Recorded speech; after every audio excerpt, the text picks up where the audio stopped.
Wednesday night, 6 p.m. Eastern Standard Time. That can only mean one thing. Live after hours with your favorite RCDD, Chuck Bowser. You know, that's me. Don't even try to pretend it's not me.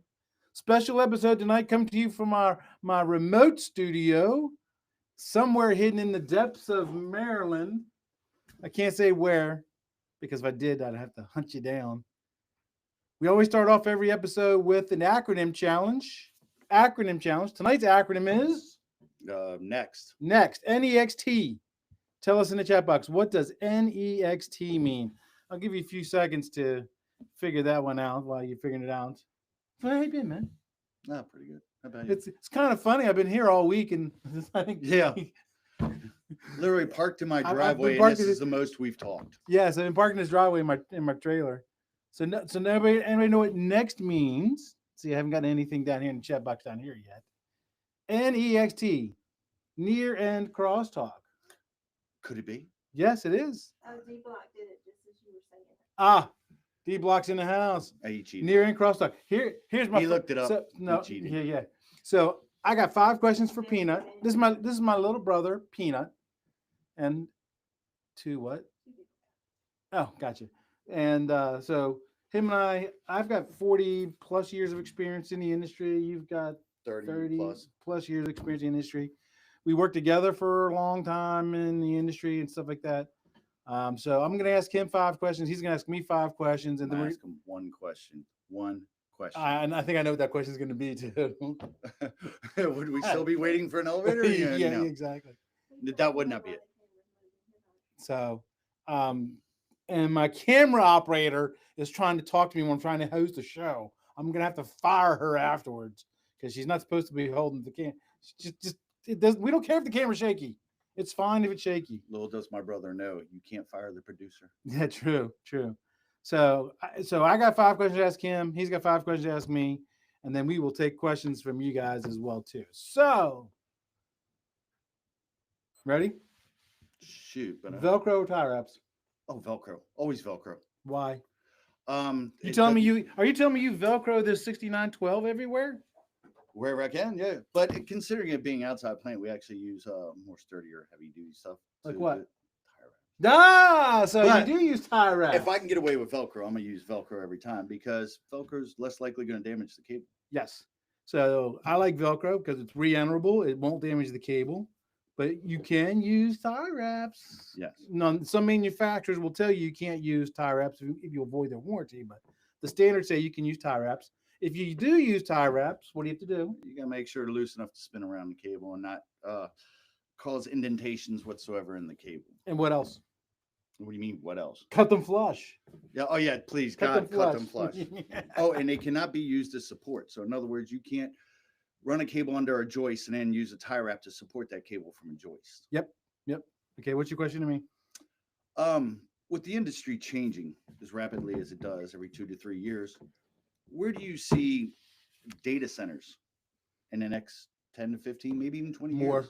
More data centers. Do you think it's going to be more, or are they going to be smaller, more condensed and compact? So there is a movement in the data center world to go into what's called edge data centers, right? So a data center is just a large building that's going to house computers, equipment, cooling, heating, air conditioning, and it serves as the network functions for. It could be a private network, it could be the internet, it could be anything, right? And it's usually if you look at topology, it's in the center of the network.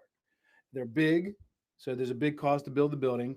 There's a lot of power that's got to go to them. Yeah. So you got to bring all that power in. You got to pay for that power every month. Cooling. Then you got to worry about site planning. Land is not cheap. That's why you find data centers in rural parts of the country usually. So there's been a move to making what's called edge data centers, which are smaller. Okay. They don't cost as much to build. They don't use as much power, right? And they're closer towards what's called the edge of the network. So you have more of them, but they're smaller. So that's what I think of. Data centers, they're not going away. We're stuck with data centers for eternity, especially with AI right now. I just watched a real interesting show on AI. I'm not going to get into that right now, but so especially with AI and all that stuff. I mean, everything's AI right now. So data centers, it's a good thing to get into. But you were telling me once that you didn't like working in data centers. Not particularly. Same thing over and over. Gets kind of mundane. Mhm. And a lot of times, security can be a hassle to get in and out. And as everybody in the communications industry knows, that usually when you get a project, that project needed to be done 2 weeks ago, Mhm. and then you get held up with getting material into the building, Mhm. getting yourself into the building, actually Mhm. getting jobs done, and sometimes it can be a real headache. Mhm. You see, you had a question? Wise Components just chimed in and said more data centers to serve the growing IoT throughout smart buildings, smart cities everywhere. Wise components is in the house. Yes. So yeah, exactly right. You got Internet of Things, smart buildings, all that. And a lot of people don't realize how much stuff is actually connected to the internet. When when we hooked up, I said this before, we got Starlink because of the hurricane. And when I hooked up Starlink to my house and it discovered all the devices, I think we had like 14 devices in our house connected to the internet.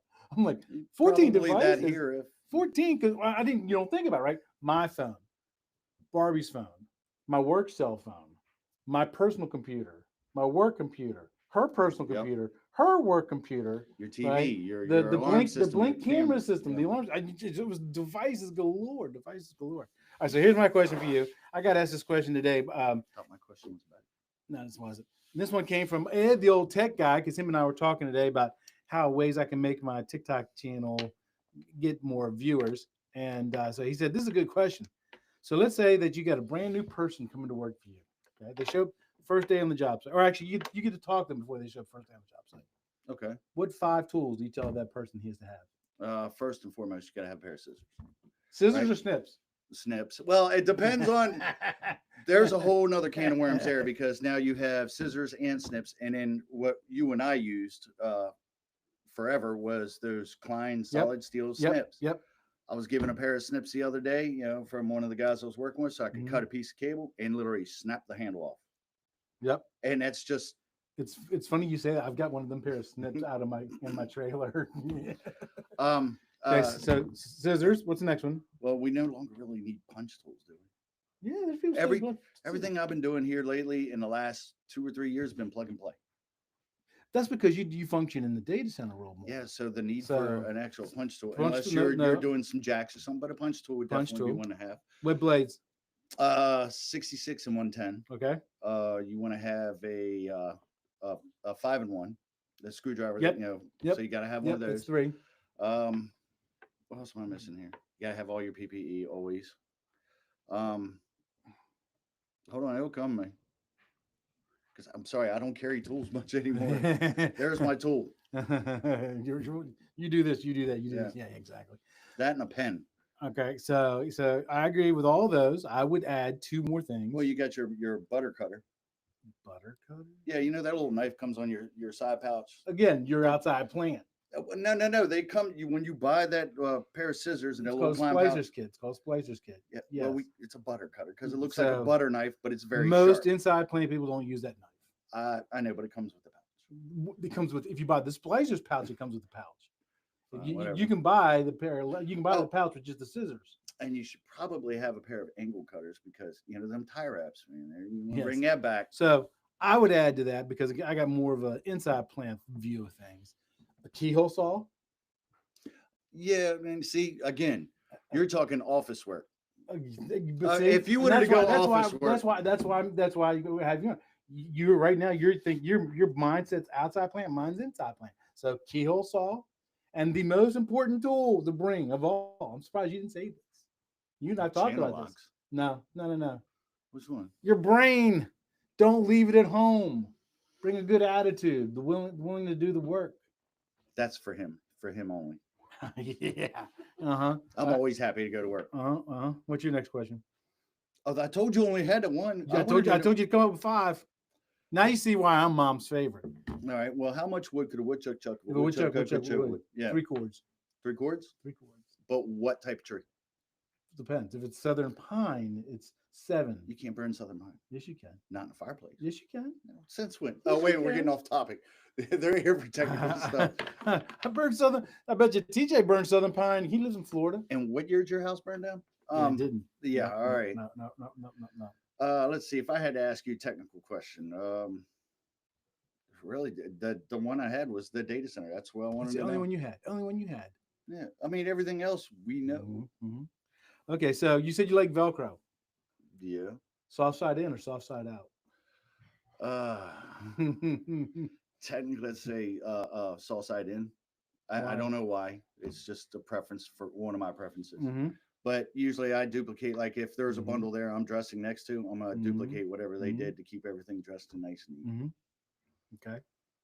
So okay, he did give me a question. When it comes to dressing cable, Mm-hmm. especially copper, Yep. do you like them streamlined or do you just put them in a bundle? Depends. On Depends. So, tell your viewers why, so and what. okay. So, is cabling all used to be done via cable combing. Some people call it penciling. Some people Yes. call it penciling, and that's just where you form the cables and so you can put your finger on any one cable and follow the cable all the way down, all the way. The cable doesn't dive into the bundle or anything. So it's a statement of craftsmanship. Yes. Statement of Absolutely. craftsmanship. Um, so then when Cat 6A came out, because of people worrying about alien crosstalk, Hmm. functioning at 500 megahertz, the industry kind of said, okay, you have to randomize stuff. Yes. Okay. Well, cable manufacturers have fixed those issues. You can go back to cable coming in, but some people will just say that they lack um, the desire to work. It's a nice way of saying it. They lack the desire to work, and they like just not having to dress the cable. Yes. Oh, it's faster So when you don't have to spend hours upon yes, hours on dressing a right. cable. So they would rather just randomize it, right? Especially if you're in a cable tray, then you can use that little basket liner in there, Right. and then you can just Right. lay your cables in there nice and neat, and then Exactly. So now that brings up the point. So so what I would probably do is a combination of both. I would cable comb inside the telecom room, but I would just let the cables just lay the way they lay in the cable trays going down the hallways, yes. unless they had false ceilings. If they had false ceilings, like restaurants stuff like that, Yeah. where you can see the cable trays and stuff like that, then I would dress it, or order the cable tray with the solid bottom so you can't see the cables. I've actually done that. Going from drop tile ceiling like we have in this Mm-hmm. room Yep. into an architectural, and you'd have to dress 10 Yep. feet of it, Yep. and then go back into a drop tile Yep. ceiling. Now, some people try to tell you that the randomization is the only way to do it now because of PoE and because of alien crosstalk. I already ruled out alien crosstalk. PoE, you can cable comb, and the bundle size, the recommendation size from Bixby is 24 bundles. If you go by the code book, it depends on the conductor size, it depends on the length, but I would always go above and beyond what the code says because code's for safety, not for performance. Yep. So. And then explain the difference between code and standard. This This is one of my favorites. I really like this. How much time do we have here? Just a quick spiel. So there's 3 levels. Okay. There's technicians who just want to do the bare minimum. There's the ones who do a little bit more than bare minimum. Then there's the best. Yes. Okay. There's codes. There's standards. There's best practices. Codes are for safety. That's it. If you follow the code book, it says in the code book. It says on in 90.1 paragraph B. It says that it will give you, if you follow the code, it'll give you a functioning system that is safe. And then it goes on to tell you that it doesn't even guarantee it's going to perform. It's just safe. Okay. Well, that's why it drives me crazy when people say codes, right? Oh, it meets codes. Safety always, standards always meet the codes or exceed the codes. I'll give you an example. In the code book, we're allowed to staple cables. The standards say don't staple cables. Why does it say don't staple the cables? Because long story short, it's not good for the cable. You cause indentations on the cable. You could possibly pierce the cable, causing issues. Yep. Staples are no good unless you're stapling the velcro to the wall that you're going to use to. Yeah. So with stapling cabling, 2 big things. One, if you're not paying attention, you can drive the staple through the cable. That could cut a conductor, could short out a conductor, right? It's also going to pinch the jacket. If it's pinching the jacket, then it's changing the paired geometry inside the cable, which could cause crosstalk everywhere there's a staple. Paired geometry. Yeah, that's how the pairs are laid on inside the cable. I know what it means. Yeah. That was a big word for you. I learned that one just the other day. Yeah. Yes. Oh my goodness. But with that being as it says, they do. There's a Klein makes a stapler that they guarantee that you can staple Cat 5e, Cat 6, and Cat 6a cable, and it won't crush the jacket. I've got one. I haven't done it yet, but I've got Well, one. I'm not going to take anything from Klein. They make great tools. Yeah, exactly. So that's just one example. Standards will guarantee you performance, and then the best of the best of the best follow the best practice manuals Okay. by Bixby, the TDMM, the ITSM manual, the field pocket guides. Because I'll give you an example. There's the code book. There's nothing in the code book that requires us to install plywood in a telecom room. Nothing. Nope, it's not required. You can if you want to, but you're not required to put in plywood per code. You're not required. Doesn't even mention plywood. But when you look at I this, swear I read that. no. But when you look at the standards say at least one wall should be covered with 3/4 inch AC grade plywood. Right. Because if you're hanging blocks or cabinets on it, you want to hang on plywood, not off gypsum board, right? If you follow the best practice manuals, like the Bixby TDMM, it tells you 2 walls should be covered with 3/4 inch AC grade plywood because they understand customers grow and they put in more equipment. Yeah, So that's and you always got to have one for telecom, one for security. That's an example. Exactly. That's an example between codes, standards, and best practices. So let me see. Edge computer data centers are basically provided by the telcos. It's basically low latency cloud services. So yeah, you know when you think about they'll be like, my data's going to the cloud. What if it's sunny outside and the cloud dissipates? What happens to my information? Oh, it's on because it's on somebody's computer. It's not really the cloud. You have any questions on TikTok, baby? Yes, we have a few here. Oh, geez. So, what's your view on ribbon or versus ABF in the data center? Actually, I prefer ribbon. Why? Just because it's all there, and I've done air blown fiber, and maybe it was just me because I had a hard time getting it actually from one building to another, but doing actual pulling and getting it over, and it just when the splicers came up and did what they had to do, it just seems so much easier and so much more practical. So tell people what, because there might be somebody watching who may not know what is ribbon fiber, what is air blown fiber, what's the difference between those two? That right there. I can't. That doesn't help them. So the cable we showed you earlier was ribbon fiber. So when you look at the fiber, so premise distribution fiber is just is 12 individual strands of fiber. Yes. A ribbon fiber is going to be those fibers all glued together. Correct. Right. Air blown fiber. They actually ran. We ran a 288 through. It's cable. They run piping all throughout the ground. Right. And you hook up this machine. It's called like a tornado. I think that was called the name of it. Okay. And you hook the fiber to the center of it. It's got wheels that it sits in a track, and the whole time it's blowing air down the tube, and your fiber gets blown or actually sent through the tubing on a cushion of air. Right. So with air blown fiber, a lot of the manufacturers recommend that you use nitrogen, not oxygen. No, I was on a compressor. You just did compressed air? Yeah. Okay. I was gonna say we didn't add no nitrogen. Yeah. What was the next question, baby? Raised floor or above ceiling in the Premier Data Center design? Ooh, that's a great question. So there's advantages and disadvantages to both. Yeah, but as an installer, I'd much rather be in the floor because I hate working with lifts. I hate climbing ladders and doing everything overhead. So much easier just to lift a towel and then do all your dressing, at your ankle level. So but there are advantages and disadvantages to both, right? So the advantages of running overhead, like in a cable tray system or something, your cable runs are going to be shorter because generally speaking, when the cable comes out of the tray, it goes through the equipment. The equipment's usually at the top of the rack. Correct. So usually the cable's going to be shorter, right? It's pretty easy to install in a cable tray system. You just kind of and you're off and running, right? But the problem with running overhead, you got to worry about EMI from fluorescent light fixtures. Yes. You got to worry about blocking sprinkler heads. Yes. Right. And there are just some customers, some IT people who run data centers who don't like looking at cabling.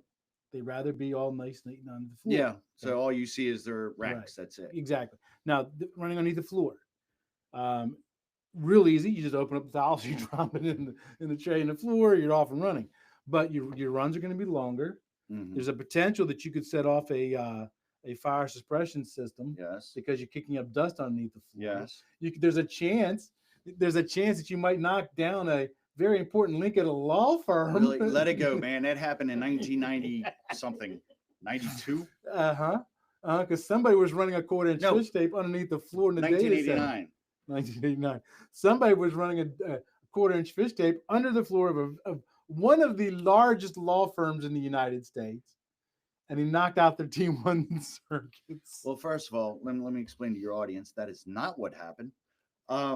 The day prior, we were running late or something, and a technician prior or before me took all the cable, instead of cooling up nice and neat, just stuffed it under the floor and then stepped on it. So when your little brother came out, because I had to run up the wall so we can terminate, when I pulled all the fire or all the copper out of the ground, it grabbed some extension cord, which knocked out their T1 service. Which was here's the funny / sad part of this whole story. I had to fire him because of that. Well, it wasn't just that instance. No, There was two of them back to back. It was the floor, and then we were in the shops in DC, and I ran that fish tape across that copper thing and knocked out all the lights. That's not why you got fired. You got fired just because of that one. Yeah, because they wanted somebody's head. And in my defense, I was also only 17, and I'm like, yeah. What was the next question, baby? What's the difference between grounding and bonding? Great question. Who's put that? Let me guess. TJ. Of course. So before I start this one off, I am creating a bonding and grounding course that I will submit for CECs, and I'll have it available online. So this is one of those areas where people in the low voltage industry don't understand the difference between bonding and grounding.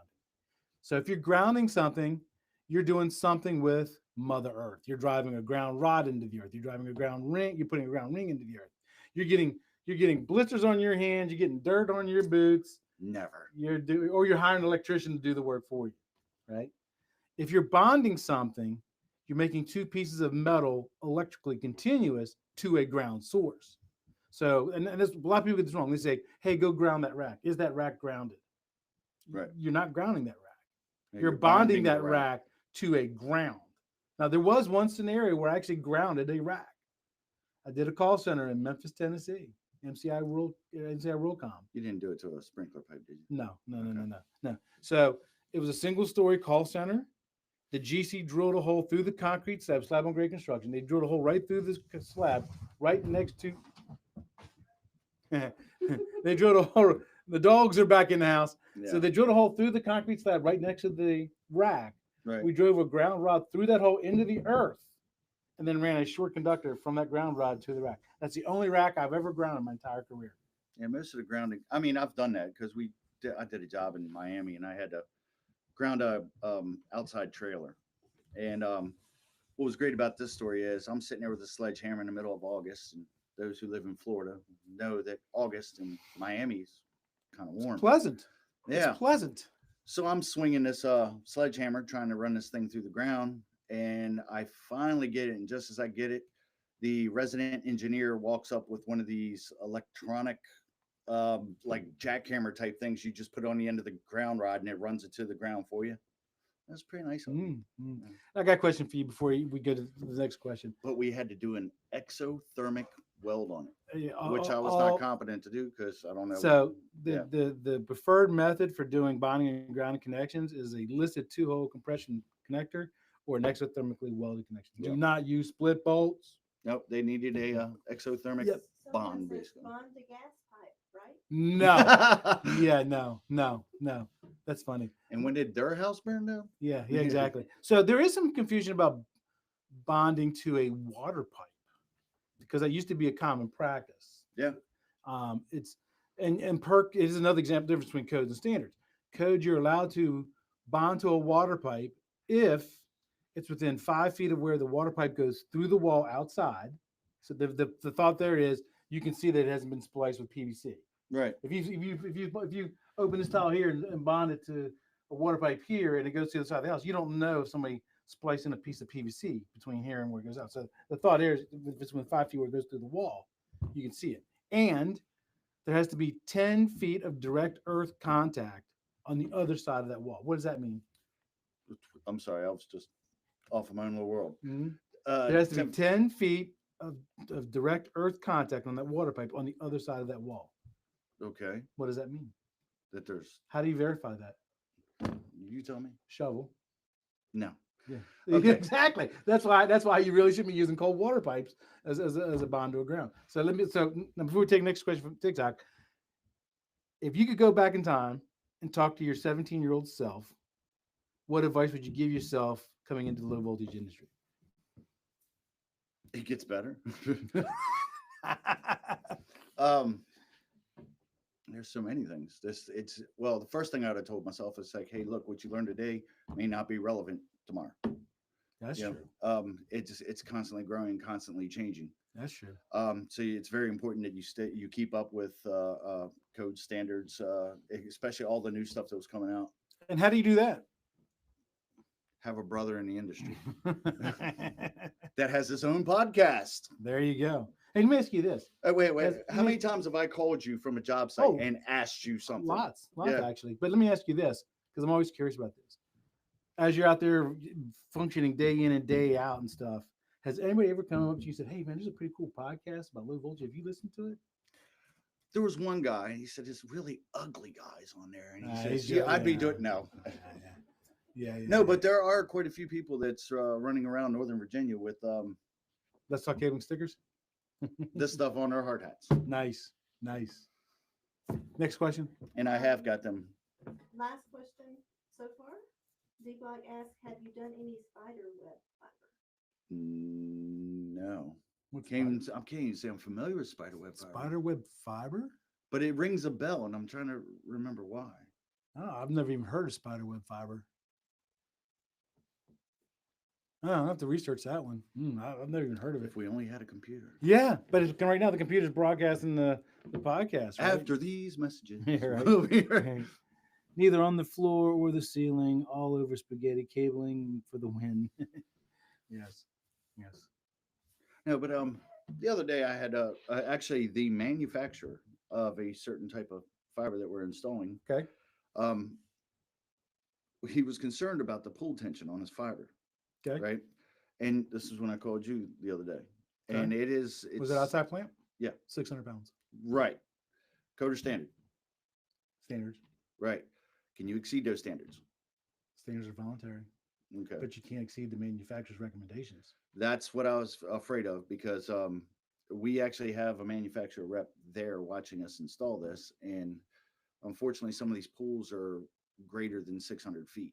No, I didn't say 600 feet, it's 600 pounds. of Yeah, tension. but the cable weighs a pound a foot.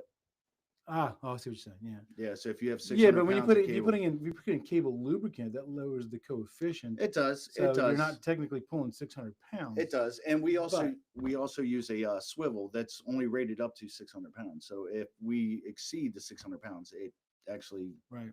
snaps the swivel, which Right. keeps us from damaging the cable. Any new questions come in yet? Wow. I guess we're Nobody running- loves I guess we've answered all their questions. Yeah. Now you still owe me a question.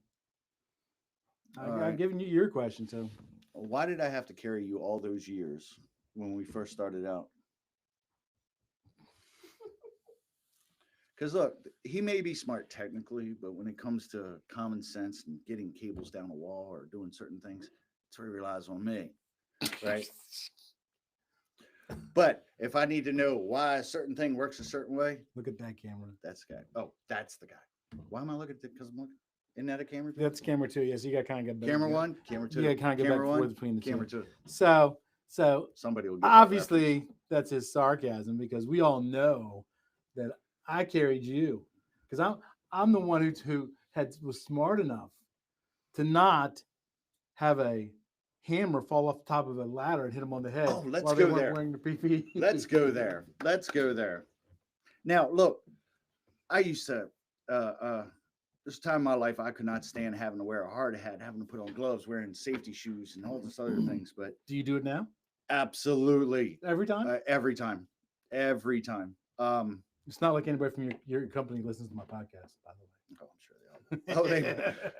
But yeah, it's the smallest little things. If you You don't. Yeah, exactly right. You didn't. It's and that the definition of an accident is an unplanned event.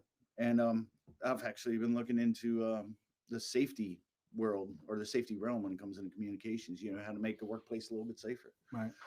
You know, but yeah, back to what he was saying. doing a high school in Bethesda, Chevy Chase, and I remember that project. Oh, I at the time I had whatever tools I used to use in roofing, and one of them was a roofing hatchet. And I took this roofing hatchet and I used it to climb a wall to bust out concrete. Well, when I bust out the concrete on a 14-foot ladder, I left the hatchet on top of the ladder.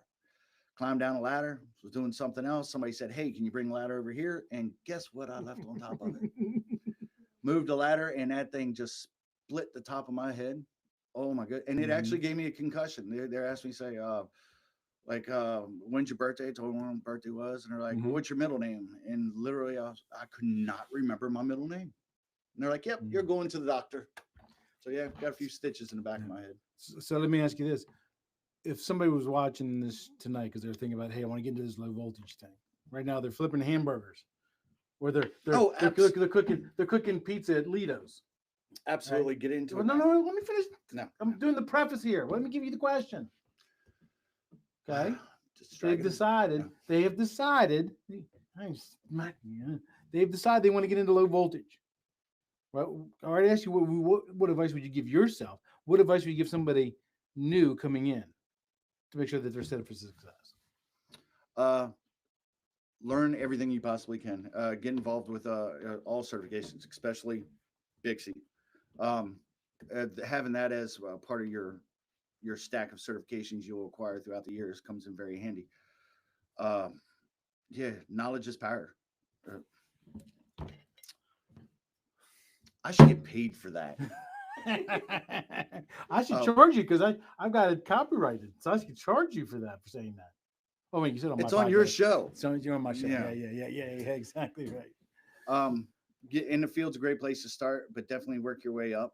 Yes. Learn design and build. The beautiful thing about what you just said is, in today's environment, it is so easy to acquire the information to be a good technician with very little effort. When you and I got in this industry, the only way we learned is if someone took you under their wing and showed you, and nobody did that. It's like you sink or swim. But with the internet, Cable Business Magazine, lots of different podcasts, not just mine, lots of different podcasts out there. There's absolutely no reason why. If you're not gaining knowledge in this industry, you're not trying. You are not trying. Truth. There's so much free information out there. Any other questions, baby? Man, they're being all kind of quiet there on TikTok tonight for some reason. Shotzi's in the house. Shotzi's a new RCDD. It splits apart. Nothing splits that hard head apart. Are you kidding me? Wait, it splits apart. He's talking about when you. When you. Okay, we're almost done. No, because I told you earlier we were talking about spider fiber. Yeah, well, I'm gonna. And I wonder if it was that the ribbon fiber that comes apart and you had to glue. D-Block followed up and said AFL makes it. I believe Corning is starting to. I think it was a fiber because we had. You stumped me. We did some fiber not too long ago that it was ribbon fiber, but when you open up the jacket, all the strands came apart. You actually had to glue them together. I think that's what that was. Oh, my memory's so bad. Yep. Spider fiber. Shotzi seems to know about it. How does Shotzi know about it? Not I don't. What's up with that? All right, so we're going to conclude that tonight's episode. I appreciate everybody coming here today. Happy Thanksgiving. I appreciate each and everybody listening to the show. Until next time. Don't listen. No. Till next time. Knowledge is power. Sheesh. I love my brother.